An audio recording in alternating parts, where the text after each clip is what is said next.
14 декабр асосгузори сулҳу ваҳдати миллӣ, пешвои миллат, президенти ҷумҳурии Тоҷикистон муҳтарам Эмомалӣ Раҳмон дар доираи сафари корӣ дар як қатор шаҳру ноҳияҳои вилояти Хатлон аз гармхонаи парвариши лимон дар кооперативи истеҳсолии Сомонбохтар дар ноҳияи Кушониён боздид карданд. иттилоъ дода шуд, ки кооперативи истеҳсолии Сомонбохтар дар масоҳати 50 гектар таъсис ёфта, майдони 3 гектарро боғ, 30 гектар пахта, 8 гектар ғалладонагиҳо, 1,5 гектар картошка ва 3,9 гектарро замини кишти хӯроки чорво ташкил медиҳад. дар хоҷагии мазкур, ки роҳбариашро Маҳмадтолиб Ҷобирзода ба уҳда дорад, 10 гармхона бунёд шудааст.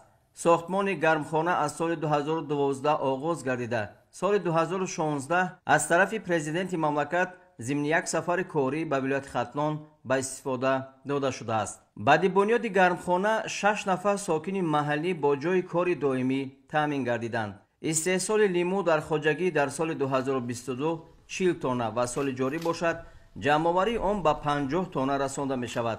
маҳсулоти истеҳсолшуда дар дохили кишвар ва ба Федератсияи Русия содирот мегардад. даромади хоҷагӣ аз ҳисоби гармхона аз 300 то 400 ҳазор сомониро ташкил медиҳад. муассиси хоҷагӣ ба нақша гирифтааст, ки дар 3 гектар гармхонаҳои доиму амалкунанда бунёд намуда, аз ҷумла дар майдони 2 гектар лимон ва дар майдони 1 гектар кишти сабзавоти барвақтиро ба роҳ монад.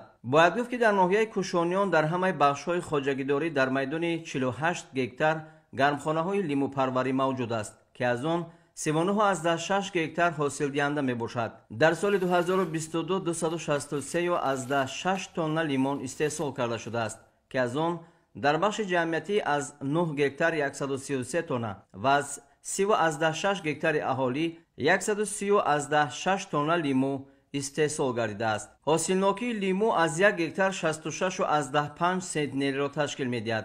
50 гектар замин дорем, айни ҳол 30 гектар пахта коридем, 8 гектар гандум, 1,5 гектар картошка шинондем.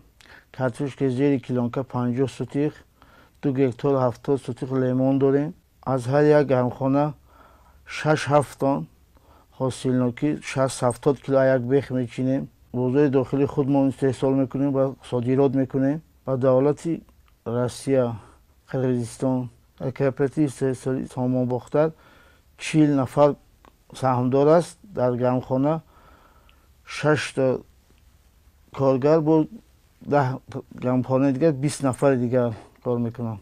айни ҳол нашнонамои лемонҳо хеле хуб аст. иқлими ноҳияи Кушониён барои лемонпарварӣ тобовар аст. баъди шиносоӣ аз фаъолияти хоҷагӣ сарвари давлат муҳтарам Эмомалӣ Раҳмон ба кори деҳқонон дар самти истеҳсоли маҳсулоти ватанӣ ва таъмини бозорҳои истеъмолӣ баҳои баланд доданд.